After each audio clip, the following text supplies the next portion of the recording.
Obrigado, Veneno. Não vou usar aqui, não. Abra sua Bíblia, nós vamos ler o segundo livro dos Reis, capítulo 7. Segunda Reis, capítulo 7. Nós vamos ler do versículo 3 ao versículo 9. Segundo livro dos Reis,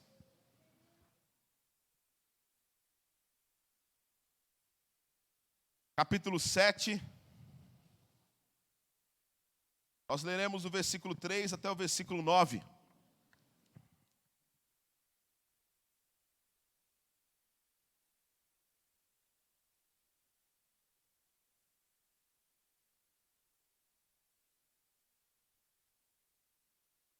Segunda Reis, capítulo 7, de 3 a 9. Havia 4 leprosos junto à porta da cidade. Eles disseram uns aos outros: por que ficar aqui esperando a morte? Se resolvermos entrar na cidade, morreremos de fome. Mas se ficarmos aqui, também morreremos. Vamos, pois, ao acampamento dos arameus para nos render. Se eles nos pouparem, viveremos. Se nos matarem, morreremos. Ao anoitecer, eles foram ao acampamento dos arameus. E quando chegaram em imediações do acampamento, não havia ninguém ali, pois o Senhor tinha feito os arameus ouvirem o ruído de um grande exército com cavalos e carros de guerra.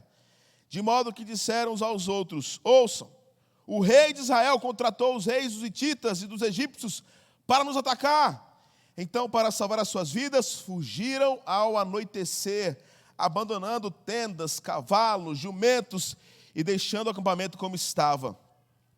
Tendo chegado às imediações do acampamento, os leprosos entraram numa das tendas e comeram e beberam, pegaram prata, ouro e roupas e saíram para esconder tudo. Depois voltaram e entraram noutra tenda e pegaram o que quiseram e esconderam isso também. Então disseram uns aos outros: não estamos agindo certo.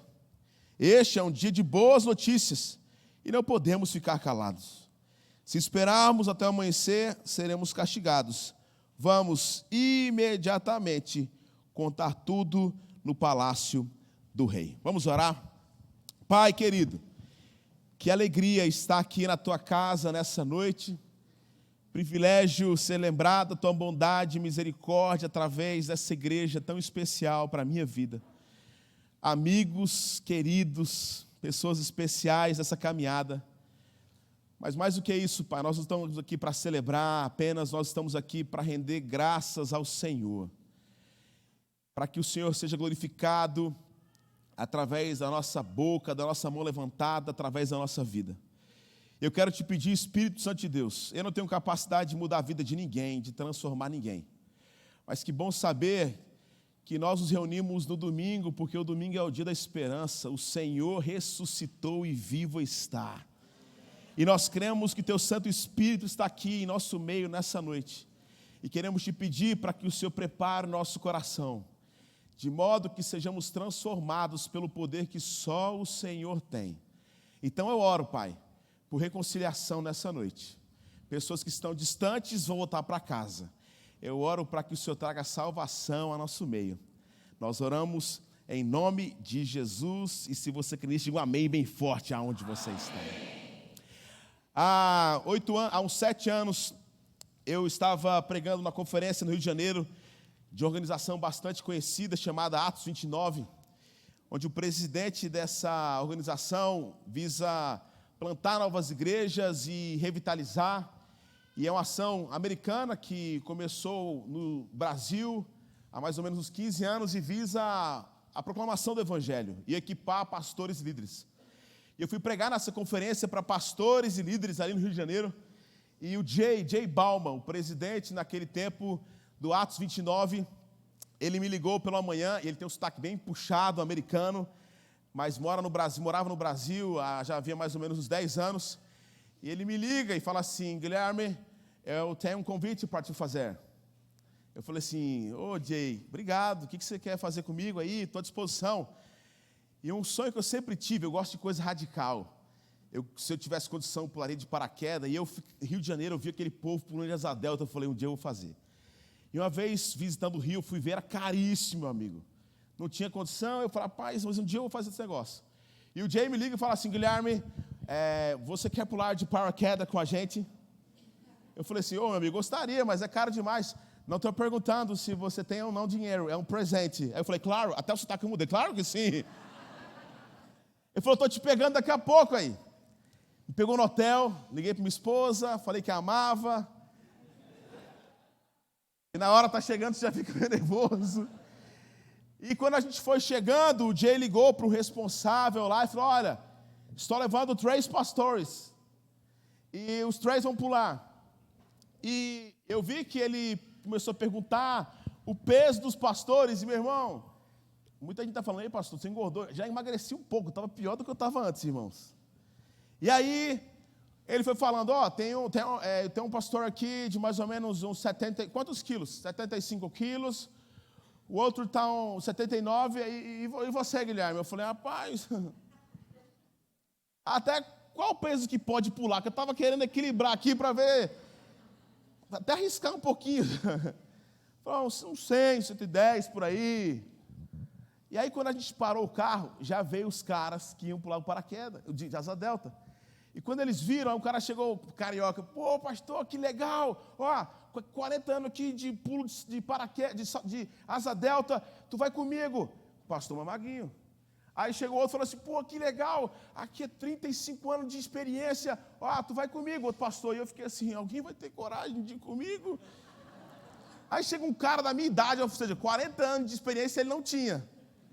E ele veio, o cara assim, meio calmo, foi você que sobrou, vamos embora. Eu falei, meu amigo, peraí, vamos embora não, quantos anos você tem de experiência? Por 3 anos. Eu falei, mas e aí? Ele falou assim, pastor, fala uma coisa para você. Tudo que sobe, desce.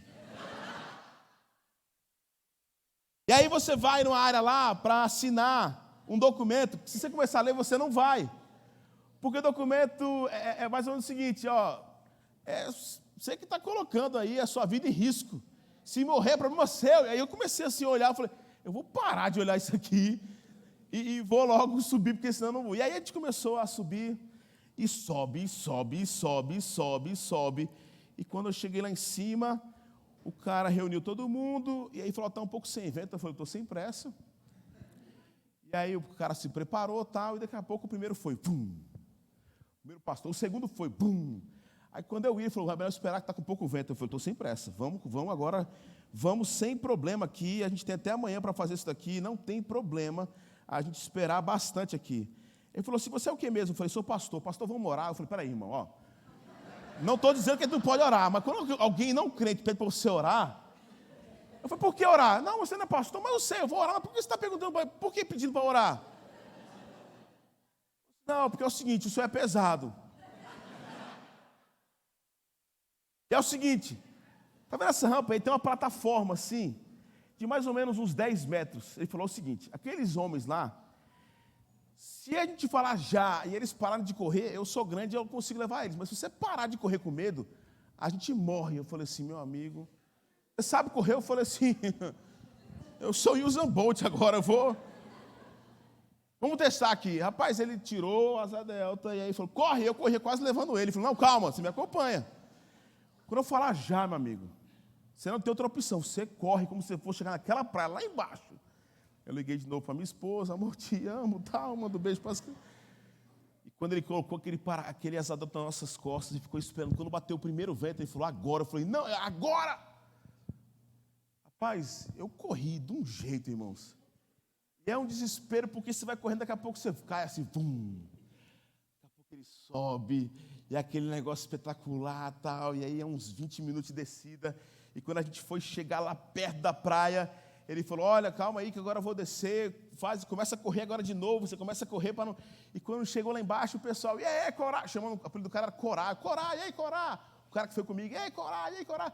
Eu falei, cara, que massa, foi espetacular, por que o povo chama de Corá? Não, é Corá não, é porque é coragem. Por que coragem? Porque eu sou o único cara dessa praia que tem coragem de descer com pessoas do seu calibre, pastor.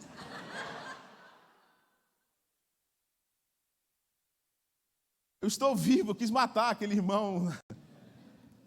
Mas essa história me fez lembrar desse texto, porque existem momentos na nossa vida onde nós não temos uma outra opção que não seja nos movimentar.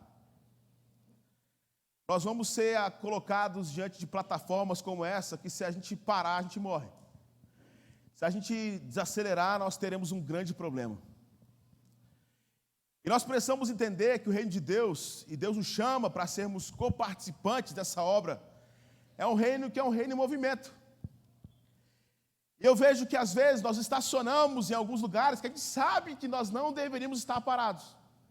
E gastamos muito tempo discutindo um luto que já passou, um filho que já foi embora. E nós ficamos então nos questionando: o que nós vamos fazer? Por que isso aconteceu?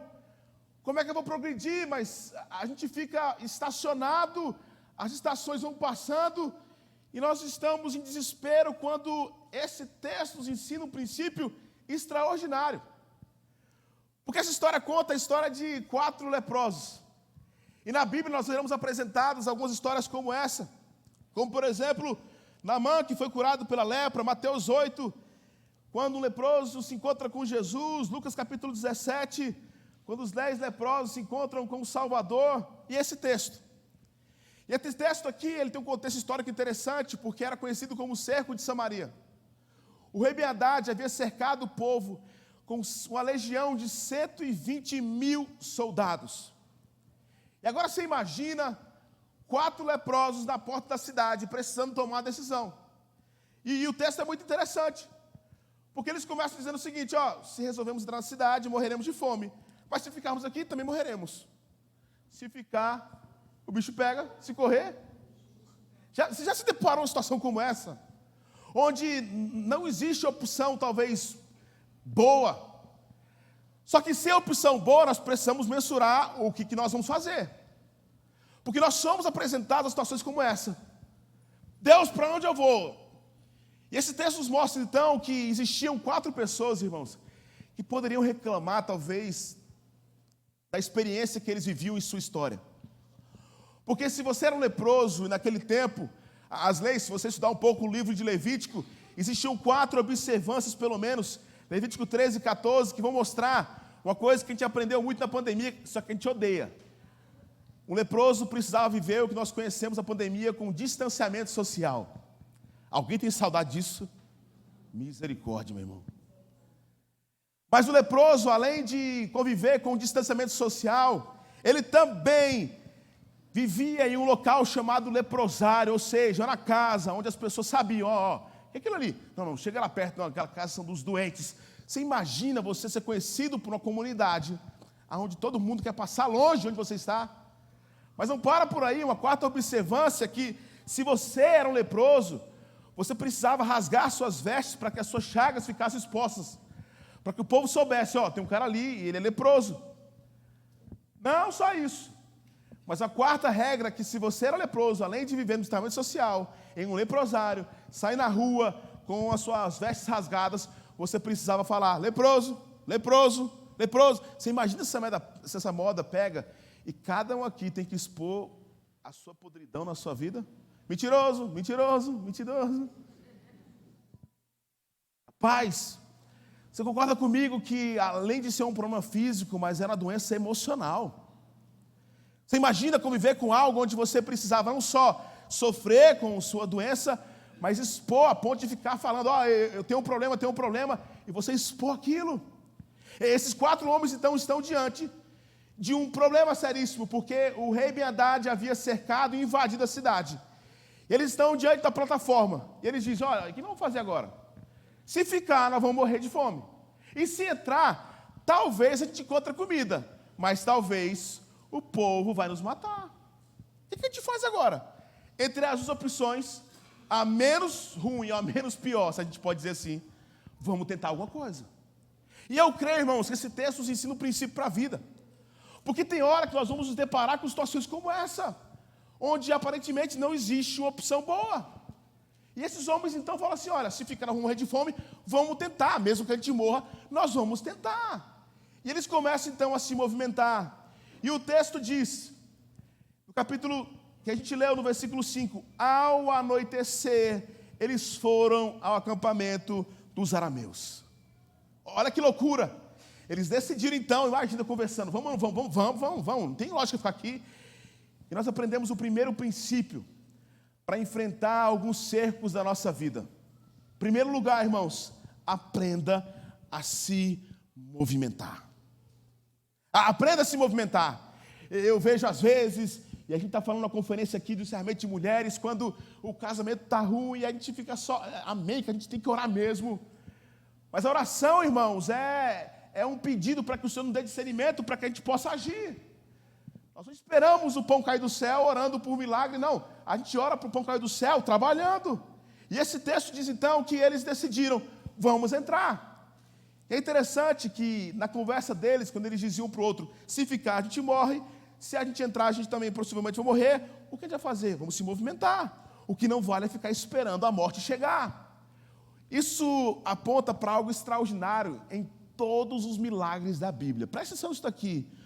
Todos os milagres de Jesus é Ele fazendo um movimento sobrenatural e os homens e mulheres se movimentando em uma prerrogativa natural. Presta atenção. Nós precisamos entender que todos os milagres é o Senhor fazendo o sobrenatural, mas exige de nós uma movimentação. Como é que você prova isso, Gui? Eu vou provar. Só no Evangelho de João. O primeiro milagre da Bíblia, João capítulo 2, a transformação da água em vinho, Caná da Galileia. No capítulo 4, a cura do oficial do rei. No capítulo 5, a cura do paralítico de Betesda. No capítulo 6, a multiplicação dos pães e dos peixes. 9, a cura do cego. 11, ressurreição de Lázaro. Presta atenção. Todos os milagres de Jesus é Ele fazendo algo sobrenatural e os homens se movimentando. Capítulo 2, casamento em Caná da Galileia. Transformar algo em vinho sobrenatural é Ele que faz. Mas encher os tachos d'água e distribuir é o homem e a mulher que fazem. O milagre é Ele que faz, mas o movimento é você. No capítulo 4, a cura do oficial do rei. Eu vou curar, agora vai para casa abraçar o seu filho. No capítulo 5, a cura do paralítico de Betesda. Levanta, pega a sua maca e vai. No capítulo 6, multiplicação dos pães e dos peixes. O milagre sou eu que faço. Agora pega os cestos e multiplica e divide com todo mundo. Capítulo 9, a cura do cego de nascença. Jesus diz, eu cuido da visão. Mas vai lá e se lava no tanque de Siloé. No capítulo 11, a ressurreição de Lázaro. Tirar alguém que estava morto para a vida, é Jesus que faz. Desatai-o e o levar para fora, sou eu e você que fazemos. O milagre sobrenatural é o Senhor que cuida. Mas esse movimento sou eu e você que fazemos, irmãos. E quando a gente está diante de um cerco desse, onde não temos opção, nós claro, oramos para que o Senhor venha com a intervenção divina, mas é o movimento. Nós precisamos sair de onde nós estamos. Todos os milagres é Jesus fazendo algo sobrenatural. Mas quem vai transformar o seu casamento, nós cremos que é o Espírito Santo, Deus, mas é você se esforçando, é você entendendo que você precisa se movimentar para fazer algo novo. Eu me lembrei de uma história, porque todos nós lembramos que, eu não me lembro, eu estou aqui há 30 anos em Recife, e eu acho que eu nunca vi um ano que choveu tanto. Semana passada estava chovendo de novo aqui, essa semana choveu, e eu não sei se vocês sabem que esse ano, aquela chuva que deu acho que foi em maio, onde aquele sábado o Recife parou. E eu estava em casa, quando o telefone começou a tocar, e onde nós começamos a ponte Boa Viagem, um lugar mais baixo, e o pessoal falou assim, Gui, estamos vendo pela câmera aqui, o negócio está caótico. Eu fui sair com o carro, não consegui sair com o carro, então eu saí correndo pelo meio da rua, entrei na rua da igreja, a água estava quase na minha cintura, e nunca tinha entrado um volume tão grande de água dentro da igreja. E quando a porta foi aberta ali, a caixa de som subiu quase em cima do palco, o forro caiu no chão, eu olhei para aquilo tudo e falei assim, não é possível. Eu não sei você, mas vocês são mais crentes do que eu, mas tem hora que eu falo assim, Senhor, por que o Senhor deixou isso aqui acontecer? Mas não tinha o que fazer, a gente começou então a subir aquele material, tentar minimizar o sofrimento ali do nosso coração, ali tentando minimizar os danos, e a gente na correria toda, e eu me lembro naquele dia, eu chorando, eu chego em casa, estava o Luca, a Esté, minha esposa, me esperando com a toalha sequinha, e eu abraço minha esposa, começo a chorar, e no outro dia de manhã eu estava saindo para ir para a igreja. E quando eu estava saindo, a Esté fala assim, papai, para onde você vai? Eu falei, filho, papai vai para a igreja, nós vamos fazer um mutirão lá para arrumar as coisas. Ela falou, espera aí, papai. quero fazer uma coisa com você. E ela foi no quarto dela, irmãos, e ela trouxe um rodo rosa que ela tem desse tamanho.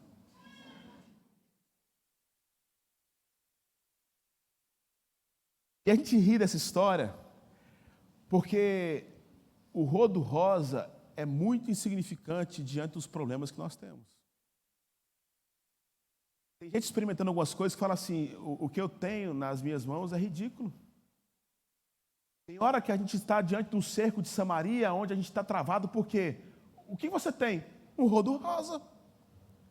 É interessante que na multiplicação dos pães e dos peixes, em João no capítulo 6, irmãos, aquela história, além de ser uma perspectiva interessante sobre a multiplicação em si, mas algo me chamou muita atenção naquele texto, porque Jesus, já sabendo o que iria fazer, pergunta para os seus discípulos, olha que interessante, como vamos dar de comer para esse povo? O texto diz isso.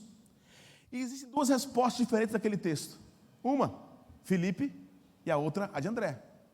Um chega e fala assim, eu só tenho um rodo rosa na minha mão. O meu casamento, pastor, não tem como resolver. A crise com o meu filho que está nas drogas não tem como resolver.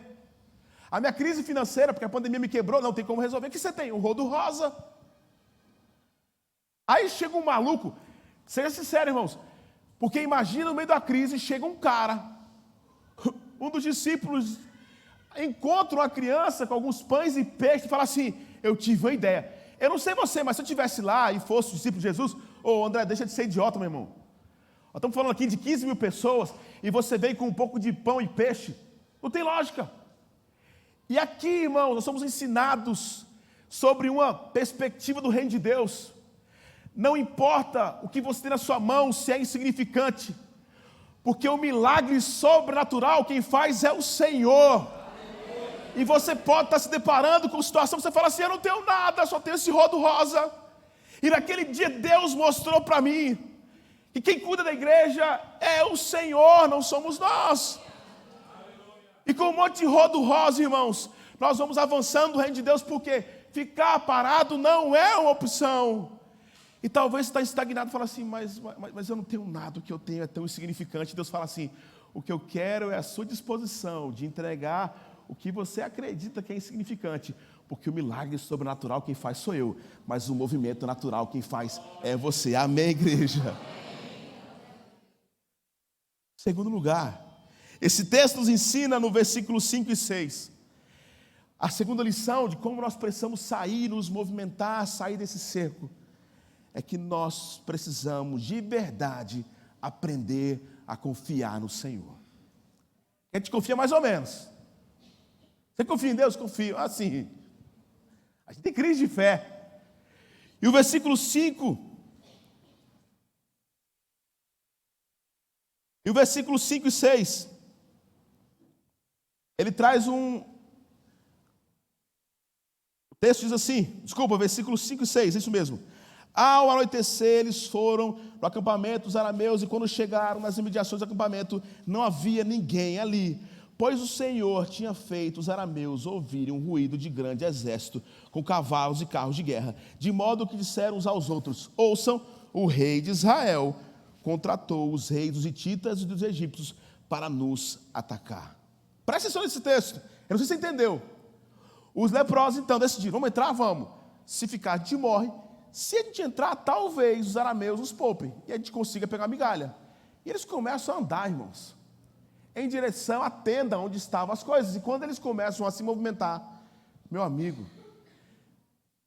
esse texto nos ensina um princípio extraordinário no reino de Deus. Enquanto nós nos movimentamos, Deus começa a agir. Eles não tinham expectativa nenhuma que não fosse simplesmente a morte. Talvez eles iam poupar e serem presos, mas eles começam a andar e a agir em direção às tendas. E quando eles começam a fazer isso, irmãos, olha o que o texto diz. Eu não sei se você entendeu. Os caras lá, os arameus, estavam comendo, liberados por rei Haddad, e ali, Ben Haddad, e eles comendo, de repente, eles escutam um barulho, irmãos, de um exército, que eles ficam se perguntando, será que o rei de Israel contratou o rei dos hititas e dos egípcios? Imagina o som que eles ouviram. Foi um som tão desesperador que 120 mil homens bateram em retirada. Eu tenho uma tese, que eu acho que os homens escutaram, foram as esposas que estavam em casa dizendo assim, tá onde?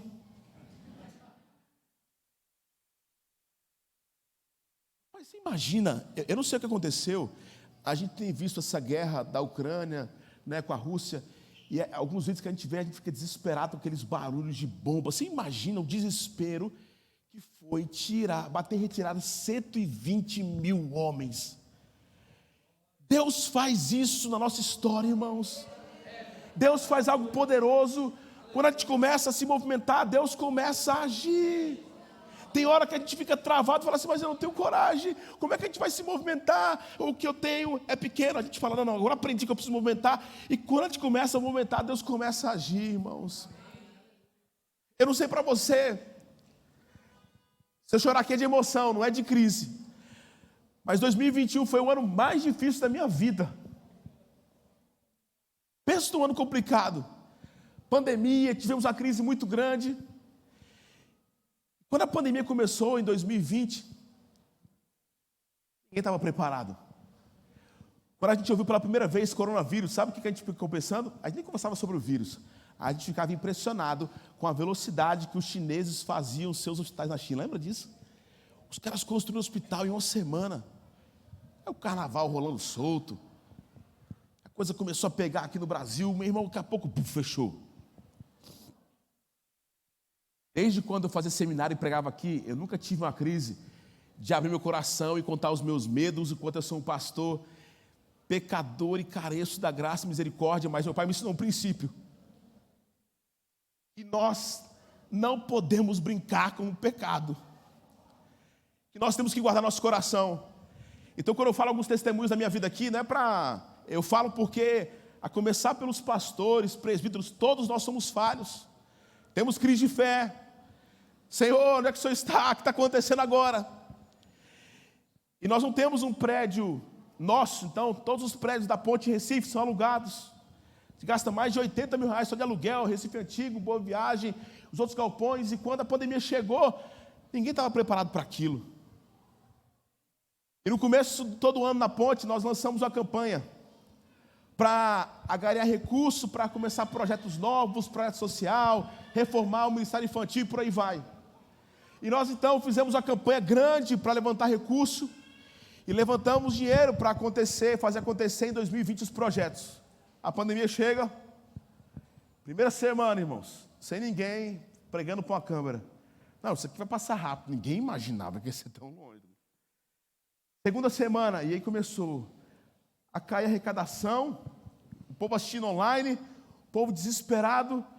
Eu fui para a casa dos amigos, fiquei lá e eu comecei a ficar assim, me perguntando, Senhor, o que o Senhor quer da nossa história? A gente levantou aqui um dinheiro para fazer um monte de projeto, mas está pagando aqui aluguel, em 2 meses acaba tudo. Eu liguei para o cara do nosso financeiro e falei, vai negociar todos os prédios. E o pessoal a priori falou assim, não, calma, não vamos negociar nada não. Eu liguei para o conselho da nossa igreja e falei, irmãos, Deus falou comigo aqui. Porque eu fui levado a um texto de Marcos no capítulo 4, quando Jesus está diante do mar da Galileia e diz que ele falou para os seus discípulos o seguinte, vamos atravessar para o outro lado. Lembra desse texto? E os discípulos prontamente, porque antes da pandemia, a gente falava assim, Senhor, rapaz, tem oração que eu faço assim, Senhor, não era para ter feito essa oração não. Senhor, me leva para onde o Senhor quiser. Eu quero ter as experiências mais radicais. Rapaz, cuidado com a sua oração. E de repente, aquele texto diz que os discípulos, Jesus está chamando, a maioria deles tinha muita experiência, porque atravessar o Galileia era mais fácil do que ir andando, era muito longo, um terreno difícil, situado. E aí eles falam, vamos, entrar no barco com Jesus é fácil. E eles entram no barco com Jesus e começam a navegar, quando de repente Marcos relata que veio uma tempestade, irmãos. O barco chacoalhava. E meu amigo, se pescador está com medo da tempestade, é porque o negócio é muito sério. E quando eles olham procurando Jesus, o que Jesus está fazendo? O que, irmãos? De vez em quando você não acha que Jesus está dormindo, não? Você faz uma oração. Rapaz, parece que ele está dormindo. E aqueles homens correm até Jesus e falam o quê? Mestre, não te importa que morramos. O texto diz que eles estavam com medo do vento, da tempestade, do mar. E Jesus levanta e fala assim: homens de pouca fé. E ele fala assim: vento, baixa a bola aí. Ô mar, para de fazer essas ondas aí. E aí, nessa hora, irmãos, o texto diz que eles agora comentavam com outros. Eles estavam apavorados, ou seja, medo é uma coisa, pavor é outra. Dizendo uns aos outros: quem é esse que o mar e o vento me obedecem? Presta atenção, irmãos. Já começou uma corrida, fala assim: estou decidido. Rapaz, a partir de amanhã, pastor, porque o ano está acabando, eu vou fazer exercício. Aí você fala: vou correr uns 5 quilômetros. Aí você pega um tênis. Começar a correr é fácil. E quando você está chegando, falta assim, 100 metros, você até acelera. O difícil é o meio do processo. Começar a dieta. Amanhã eu começo de manhã. Você até maneira no café da manhã, no almoço, mas quando chega na janta, durante a semana, irmãos. Eu preguei, Deus me levou nessa mensagem porque eu comparava a pandemia com essa tempestade no meio do caminho. Porque ter fé do lado de cá, do Mar da Galileia, é fácil, ter fé chegando é fácil. Mas como é difícil ter fé no meio da tempestade. E aí Deus falou um negócio comigo, que eu falei assim: será que isso aqui é meu coração, é o Senhor? Eu falei assim: nós vamos atravessar. A gente vai chegar do outro lado. Porque a gente não vai parar de se movimentar. Agora, nós precisamos crer que Deus está conosco. Então vamos entrar aqui no acampamento dos arameus, porque Deus está conosco. Vamos aqui se movimentar, que Deus age. E eu falei: quando a gente chegar do outro lado, irmãos, vão chegar 2 tipos de pessoas. Um, que cuidou muito, que se preveniu, que não tem experiência nenhuma para contar. E o outro, que quando meu filho Lucas perguntaram para mim daqui a 10 anos: papai, como foi a pandemia? Eu vou falar assim: senta aqui, porque lá vem história. Eu falei assim: a igreja não é nosso prédio, a igreja não é o que a gente tem, então nós vamos decidir entregar todos os prédios da ponte para usar esse dinheiro com aquelas pessoas que mais precisam, e Deus há de cuidar da gente. Irmãos, eu liguei para o dono do galpão e falei assim: vai um desconto, eu não vou fazer não. Tudo bem, a gente está entregando o prédio. Não, pastor. Não, eu não estou negociando, só estou falando que você não está querendo fazer um desconto, nós vamos entregar o prédio essa semana. Liguei para todo mundo, de 80 mil caiu para 10 mil. E aí, nós pegamos nosso dinheiro e eu preguei essa mensagem domingo, Marcos capítulo 4, dizendo assim: irmãos, nós estamos abrindo mão de tudo que nós temos, porque nós vamos atravessar, e ao chegar do outro lado, o que vai prevalecer é a igreja de Jesus, que somos nós, o povo. E a gente vai reconstruir tudo. Talvez a gente chegue lá sem prédio, sem som, sem multimídia, sem banda, sem bateria, mas com o povo a gente reconstrói. Aleluia! Presta atenção, irmãos. Aquele dia eu preguei essa mensagem e a nossa arrecadação estava assim, despencando. E naquele dia para a internet entrou dízimo e oferta, o equivalente a 4 meses de arrecadação da igreja. E de lá para cá, irmãos, nós temos contado vários testemunhos, porque entendemos que quando a gente se movimenta, Deus vai agir na igreja de Jesus, a nossa casa de Jesus, nossos filhos são de Jesus. O que nós não podemos fazer é ficar parado. Eu só tenho o rodo na minha mão, eu não vou me movimentar. Não, quando a gente se movimenta, Deus vai agindo, irmãos. A pandemia, a gente abriu mão de tudo que a gente tinha. A gente distribuiu, irmãos, 144 mil cestas básicas. Aí eu fui nesses dias no médico. Meu olho... Ser pastor é um pouco estressante, sabe, irmãos? Tem uns irmãos, não dão um trabalho. Meu olho começou a tremer bastante. Eu fui no médico, quando cheguei lá, a mulher falou: te conhece em algum lugar? Eu falei: talvez é da igreja. Ele falou assim: não, a igreja não, que eu odeio a igreja. Eu falei assim: bom dia também. Não, só pode ser daí, porque eu sou pastor. Pastor? A médica começou a chorar, a neurologista. Você é o pastor daquela igreja preta? Sou. A ponte, eu falei: sou. E ela começou a chorar e falou assim: eu estava assistindo a Globo na minha casa e daqui a pouco passou Um dia, né, na TV, a distribuição de cesta básica, eu vi aquela marca, no outro dia passou no canal, eu comecei a pesquisar, e eu estou assistindo o culto de vocês, assisti durante a pandemia toda, e eu não sei o que fazer. E eu começo a orar pela mulher, e aquela médica entrega a vida para Jesus no consultório dela. E hoje...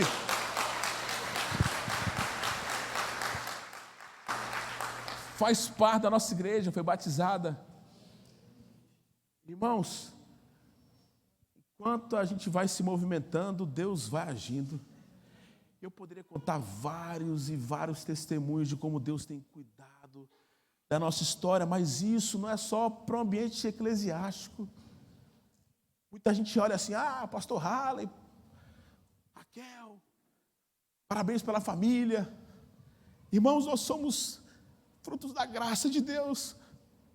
Eu louvo a Deus pela vida do meu pai, da minha mãe, até das surras que foram muito que eu levei. Mas é porque simplesmente eles são pais maravilhosos que eles são. É porque Deus cuida daquelas pessoas que perseveram, irmãos. Deus não abandona os seus. Eu tenho certeza que a gente aqui travado na plataforma onde está parado, ficar parado não é opção. Segundo, enquanto você se movimenta, Deus vai agindo. Amém, igreja? Terceiro lugar, o texto nos mostra,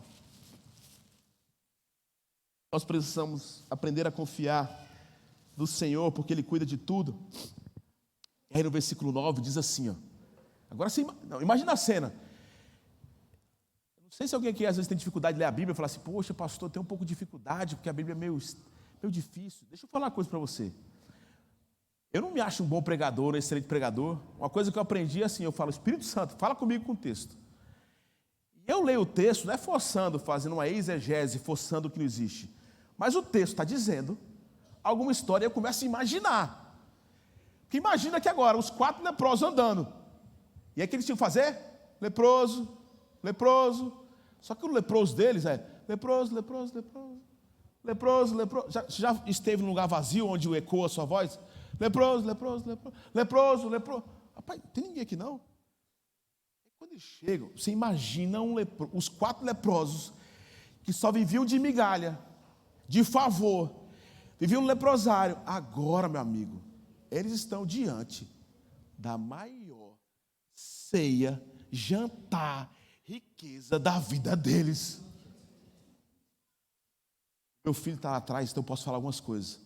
Por isso, quando ele pergunta, pai, o esporte no céu vai ser campeão de tudo? Eu falei, vai, filho. O esporte no céu vai ser campeão de tudo? Eu falei, tudo, filho. Até na Champions League, vai, filho. Pai, no céu, como é que vai ser minha casa? Do jeito que você quiser. Vai ter uma montanha-russa lá atrás. Montanha-russa, você está doido, você vai voar. Eu não sei você, mas tem gente aqui que já perdeu o sono. Bem próximo da virada do ano, você fica assim, rapaz, a virada... Rapaz, vocês viram quanto é que está pagando o sorteio da Caixa Econômica Federal? Aí você deita assim, você começa a pensar, o que eu faria se eu ganhasse tanto dinheiro? Ninguém nunca fez isso aqui não, irmãos? Fala, não, mas é pecado jogar, mas acho que eu dou meu dízimo. Aí você fica imaginando, isso daqui foi a maior experiência que esses 4 leprosos tiveram na vida. Porque de algumas horas sem comida, eles entraram por quê? Ou a gente fica e morre de fome, ou a gente entra em alguma coisa. Agora eles se depararam, meu amigo, que Disneylândia, que churrascaria, era tudo junto. Era ouro, prata, bronze, era roupa, era comida, era cordeiro, tinha picanha, tinha tudo, tinha Coca-Cola, irmãos. E eles começam a comer e beber, e meu irmão, acabou o tempo da desgraça. Eu não sei, meu irmão, imagina o cara sofrendo 30, 40 anos. E aí ele pega tudo e bota no bolso e fala assim, eu vou ser um leproso, mas agora eu vou ser um leproso topado, meu amigo. Vou comprar um carro, botar umas rodas aqui na minha carroça. O povo vai agora me respeitar. E olha que, irmãos, olha que ensinamento extraordinário, irmãos. O texto diz no versículo 9. Imagina ele se olhando, comendo de tudo, aquele desespero. A vitória chegou, é tudo nosso. E aí um olha para o outro, e olha o que o texto diz no versículo 9. Meu irmão, isso aqui é muito forte. Então disseram uns aos outros: não estamos agindo de modo certo. Este é um dia de boas notícias e não podemos ficar calados. Já imaginou, irmãos? A gente professa que a coisa mais especial da nossa vida é Jesus, mas não divulga Jesus.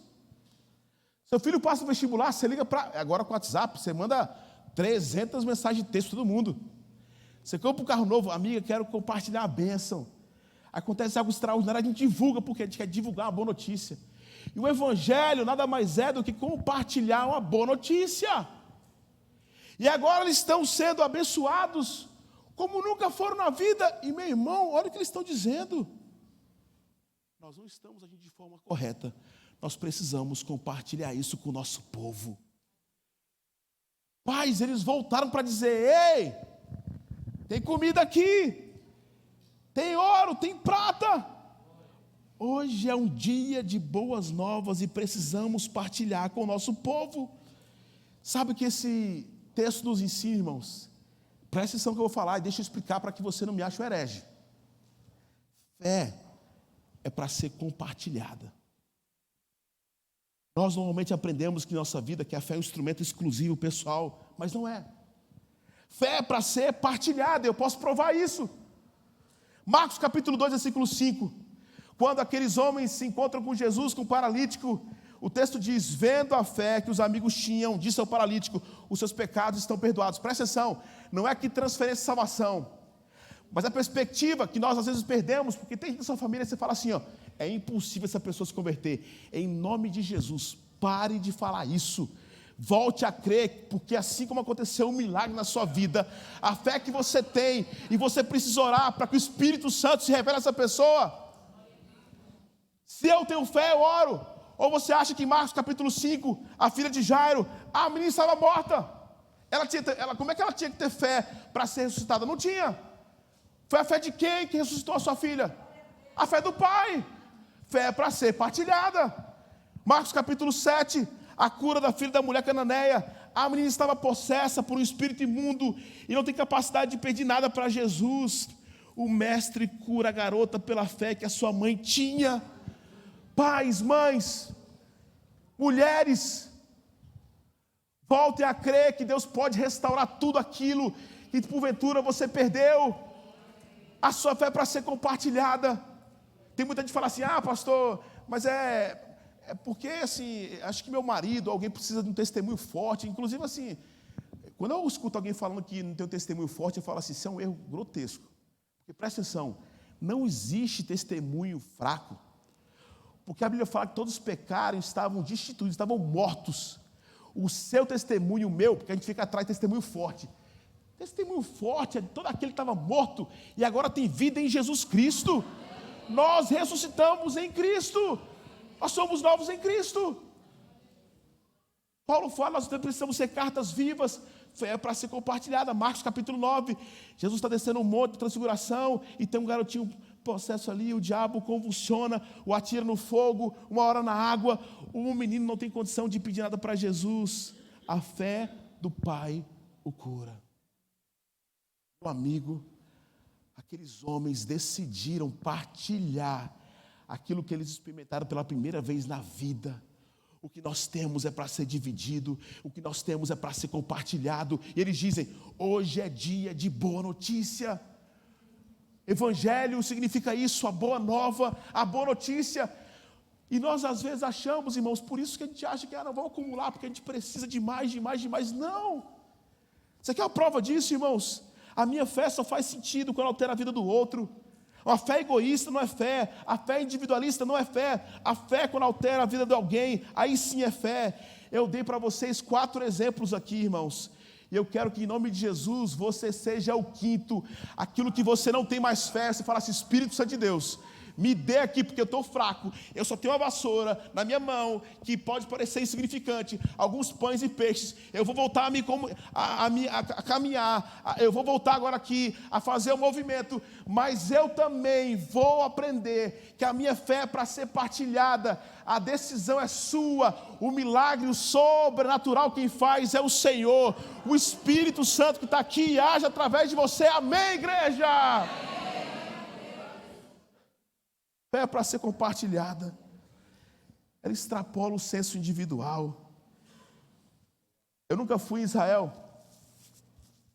sempre quando meu pai chegava de Israel eu contava as histórias, mas eu vou, em nome de Jesus. E existe algo muito interessante na hidrografia de Israel, porque o Rio Jordão, ele nasce lá no Monte Hermon, e ele abastece o mar da Galileia, que na verdade é um grande lago, conhecido como Lago de Tiberíades, que tem 82 quilômetros por 18.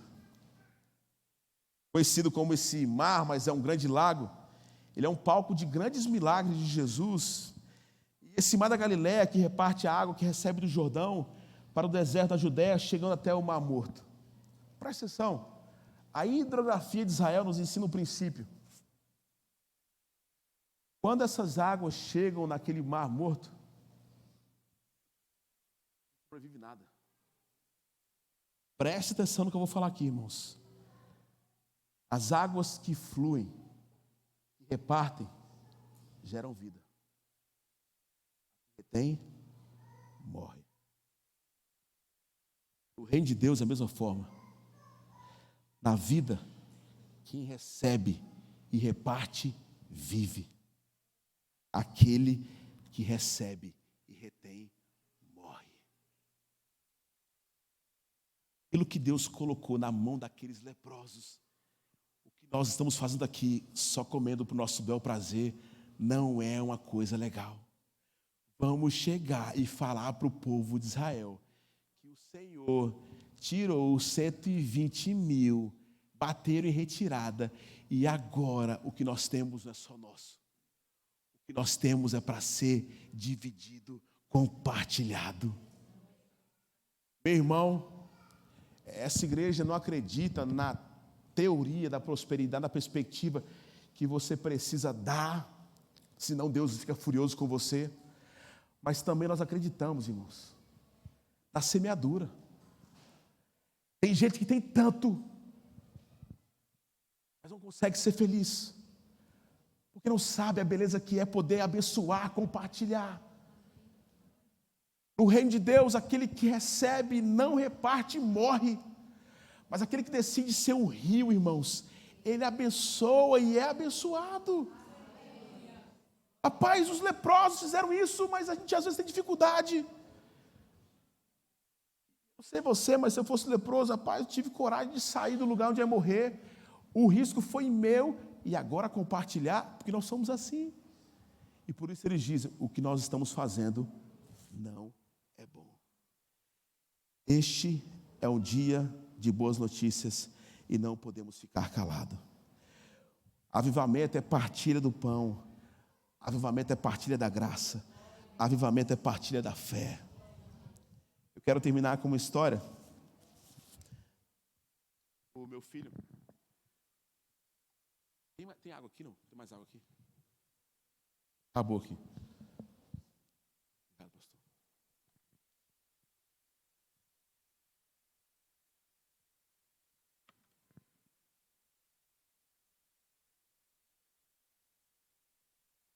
A gente estava no meio da pandemia, fazendo coisa de criança, online também.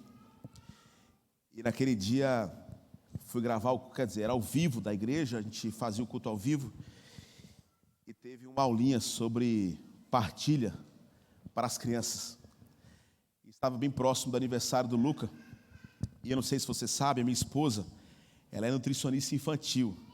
Ela era nutricionista de adulto, mas o marido dela era um péssimo exemplo.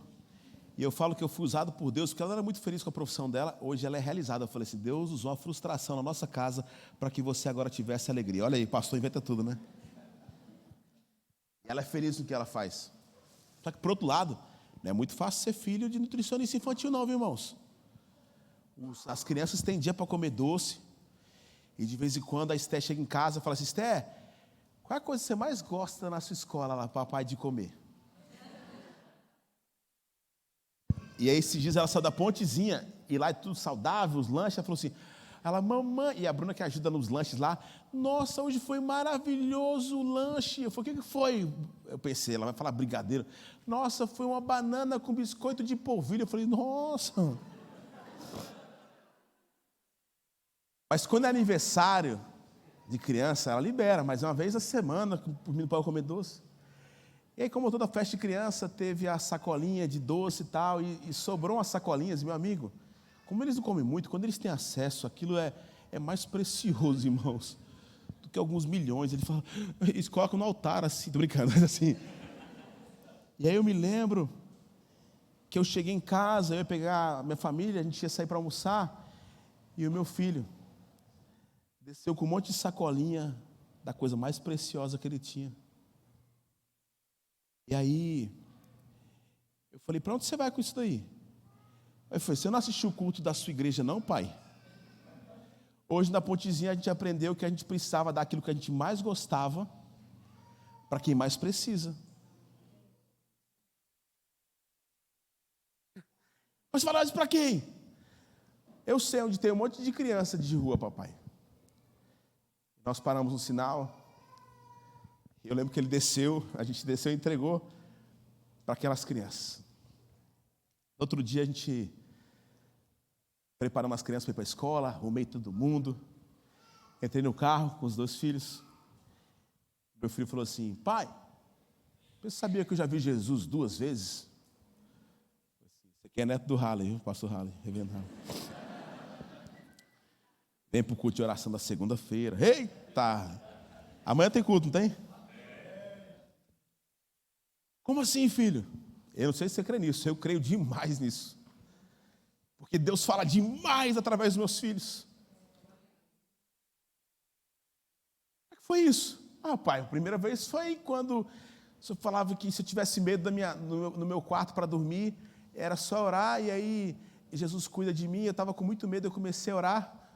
Eu vi Jesus no meu quarto. Falei: e a segunda vez? Você não viu? Não, filho. Ontem, quando a gente foi distribuir o docinho, pai, junto com as crianças da rua, eu vi Jesus com eles ali.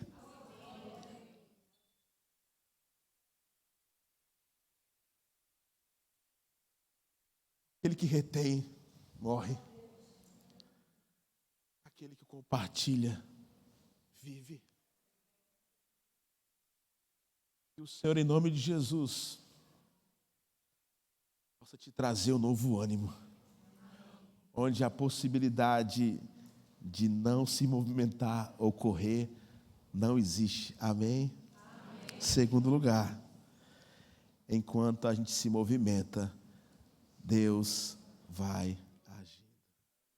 3, aprenda a compartilhar. Aquele que recebe e retém, morre. Aquele que recebe e compartilha, vive. Vamos orar, fique de pé.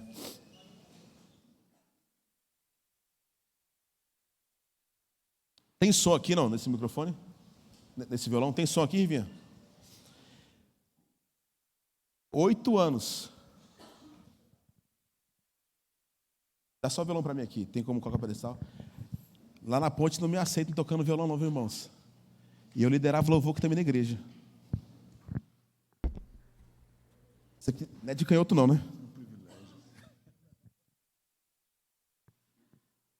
Eu estou me sentindo em casa demais, viu, irmãos?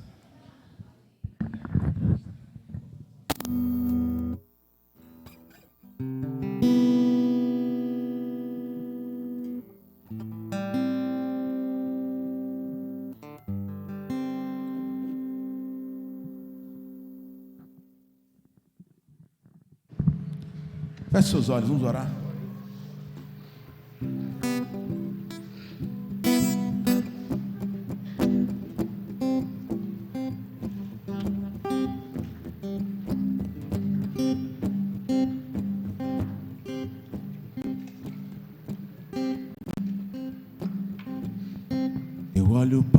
cruz,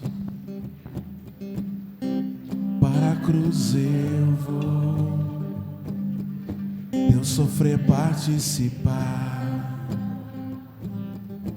tua obra vou cantar.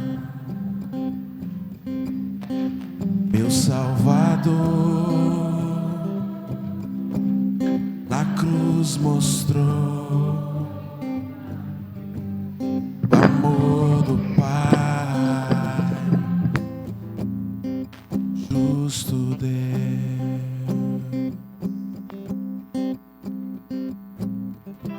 Pela cruz me chamou gentilmente, me atraiu e eu, sem palavras, me aproximo, quebrantado por seu merecida vida. De graça recebi sua cruz, da morte me livrou. Ele nos trouxe a vida, trouxe minha vida, e eu estava condenado, mas agora pela cruz eu fui reconciliado.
Pela cruz me chamou gentilmente, me atraiu e eu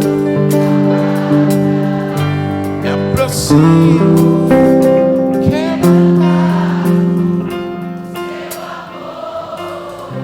Feche seus olhos. O Espírito Santo de Deus está aqui nessa noite. Ele conhece a sua história. Ele sabe exatamente o que você está fazendo, o que você tem experimentado e vivido. Talvez você está diante dessa plataforma, estacionado. Mas hoje o Espírito Santo de Deus, crê nisso, Ele te trouxe aqui hoje para você tomar a decisão. Para você dizer: Senhor, eu estou distante, eu quero voltar para casa. Ou talvez você está vindo aqui a convite de alguém, ou já há muito tempo, mas você nunca fez uma oração confessando Jesus como seu Senhor e Salvador. Tudo que nós fazemos aqui é sobre Jesus. Nós aprendemos princípios práticos para uma vida cristã, que nada mais é do que sermos mais parecidos com Jesus. E com olhos fechados, cabeça baixa, eu quero fazer uma oração aqui nessa noite. Esse meu convite não é para você agora fazer parte dessa igreja. Você pode fazer, é claro, mas é muito mais importante do que isso.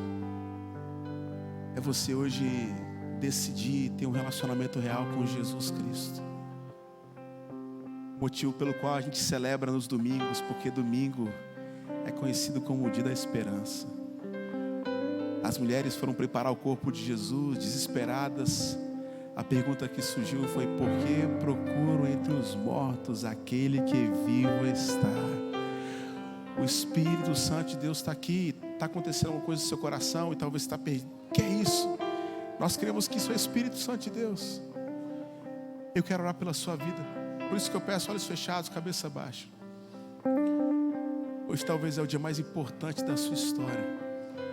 Eu não quero te constranger, eu não vou chamar aqui na frente. Isso é uma decisão entre você e Deus. Mas eu quero orar por você, que hoje quer voltar a caminhar com Jesus, porque você sabe que você está distante.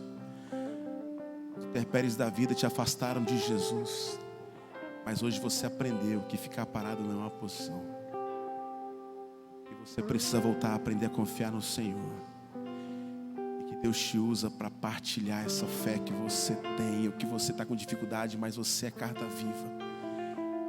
E aonde você estiver, olhos fechados, cabeça baixa.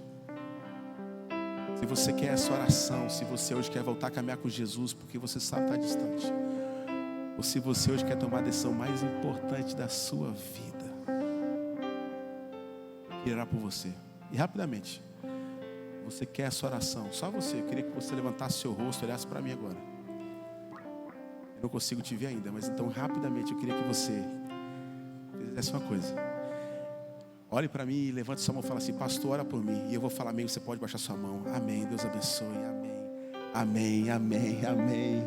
Amém, amém. Deus abençoe, Deus abençoe, Deus abençoe, Deus abençoe. Deus abençoe, Deus abençoe, Deus abençoe. Deus abençoe, meu irmão, Deus abençoe, Deus abençoe, que Deus te abençoe. Que Deus te abençoe, Deus te abençoe, Deus abençoe, amém, Deus abençoe, Deus te abençoe, que Deus te abençoe, Deus te abençoe, minha irmã, Deus abençoe. Senhor Jesus, obrigado por nos trazer esse banquete nessa noite, Pai. Eu oro, ó Deus, por cada um que hoje se rendeu diante da Tua presença, Pai. Na certeza que Teu Santo Espírito está aqui para abraçar cada um de nós, Pai. Senhor, nós louvamos o Teu nome, porque mais uma vez, neste lugar, o inimigo foi derrotado, Pai. E nós Te louvamos, Pai, porque aonde existia desespero, morte, onde existia medo, hoje há esperança em Ti, Jesus. Hoje há salvação em Ti, Jesus. Hoje há reconciliação em Ti. E nós cremos, Pai, que nessa noite, neste momento, os céus estão em festa. Porque pessoas que estavam mortas hoje têm vida em Ti, Jesus. E se o céu está em festa, Igreja Presbiteriana de Candeias, nós podemos fazer festa e aplaudir esse Deus com força que traz salvação, reconciliação. Pela cruz me chamou, gentilmente me atraiu e eu sem palavras me aproximo, quebrantado no Seu amor. Pela cruz me chamou, gentilmente me atraiu e eu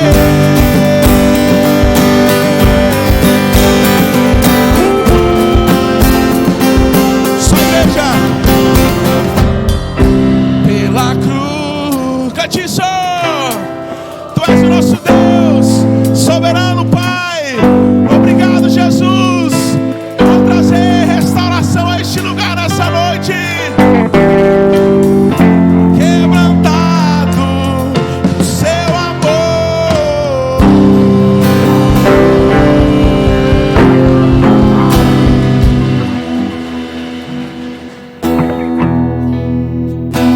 A honra, a glória, a força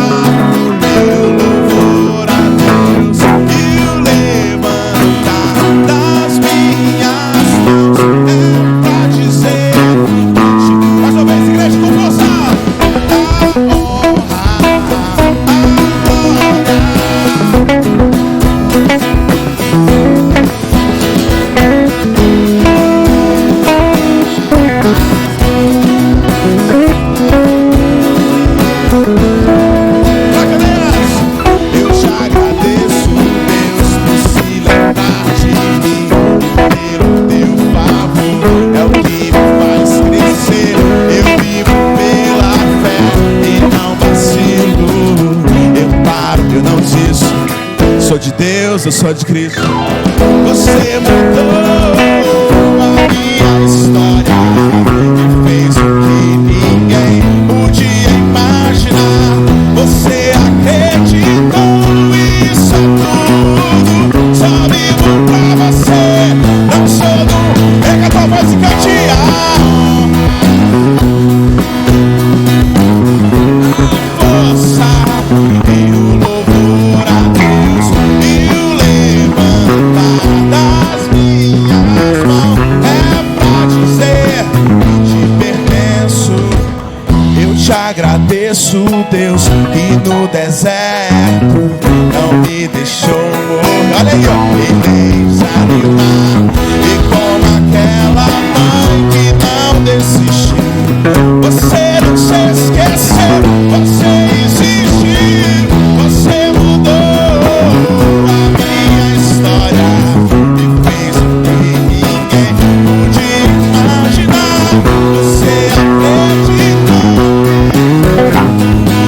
só vivo pra você, não sou do mundo não.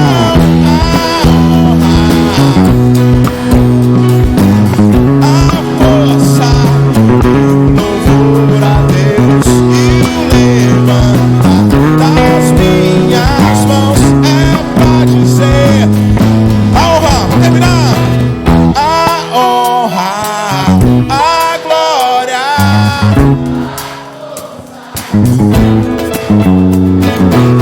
e o levantar das minhas mãos é pra dizer que te pertenço,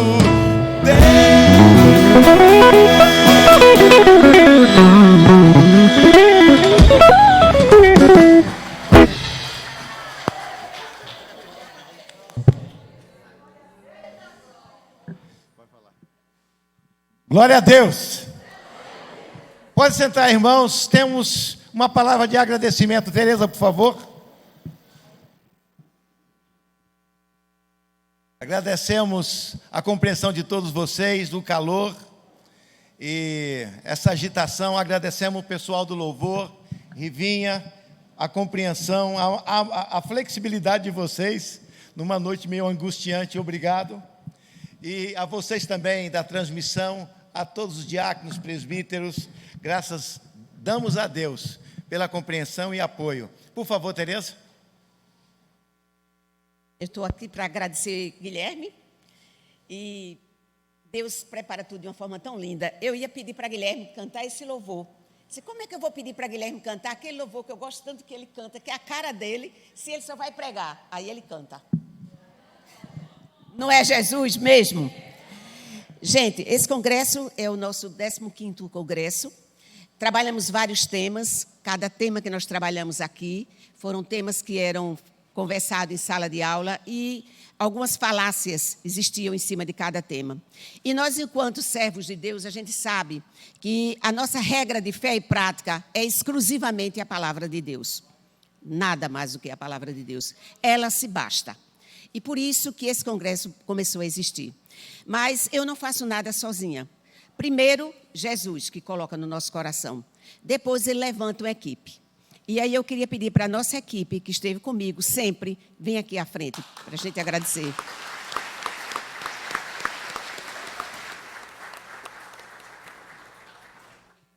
Faltando algumas, mas essas mulheres, elas com muita dedicação, vêm para cá, preparam tudo com muito amor, aquelas perolazinhas, colocam ali, fazem as caixinhas, tudo para a glória de Deus, por amor ao Senhor. Eu agradeço a cada uma, que Deus abençoe e que a gente possa fazer o trabalho do Senhor cada vez mais, porque a gente não pode ficar parada, foi o que aprendemos hoje. Amém? Obrigada, pastor Guilherme, obrigada. E eu queria que os meninos de Gui, eu tenho uma lembrancinha para as crianças e para a Bruna. Onde está o povo dessa casa? Me dá aí, Edvaldo, por favor.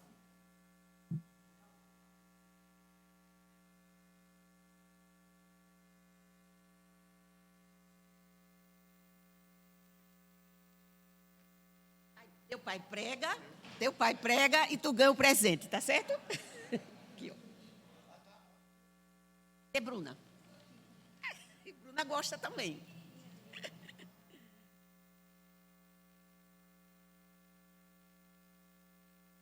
essa família é especial demais para mim. Guilherme vivia lá em casa e é um filho. Essa família é especial demais. Bruna, amo, a gente ia trabalhar juntas. Ela trabalhava no Ideal e eu trabalho ainda na Agência de Trabalho, e a gente ia orando, conversando. E muitas vezes ela me deu alguns puxões de orelha. Tia Tereza, eu digo, oi, minha filha, já estou quieta. Pois é. Então, essa lembrancinha aqui, eu sei que ela ama e eles amam também. Pode estar fazendo dieta que tiver, mas hoje eles vão se esbarramar no chocolate. Vamos, sim, obrigada, tia Tereza.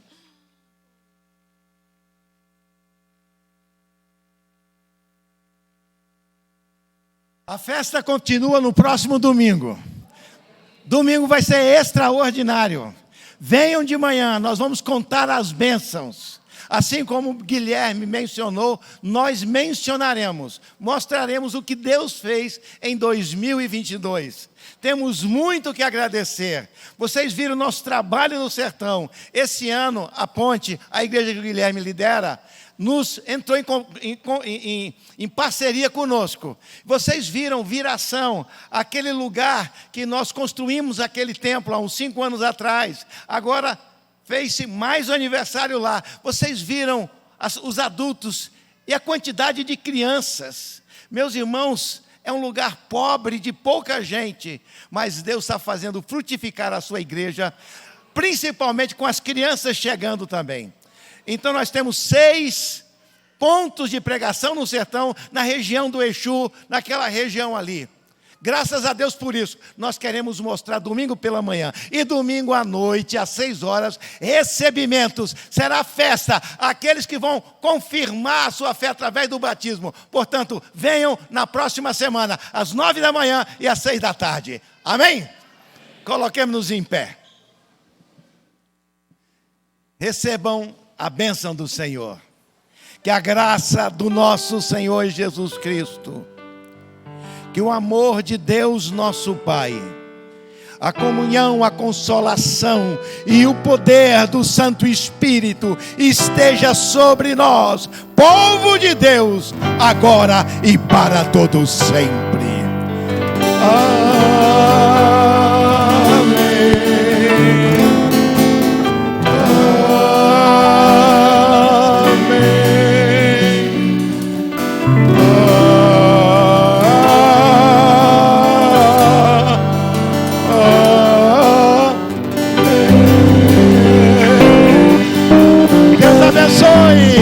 Deus abençoe, glória ao Senhor, graças a Deus.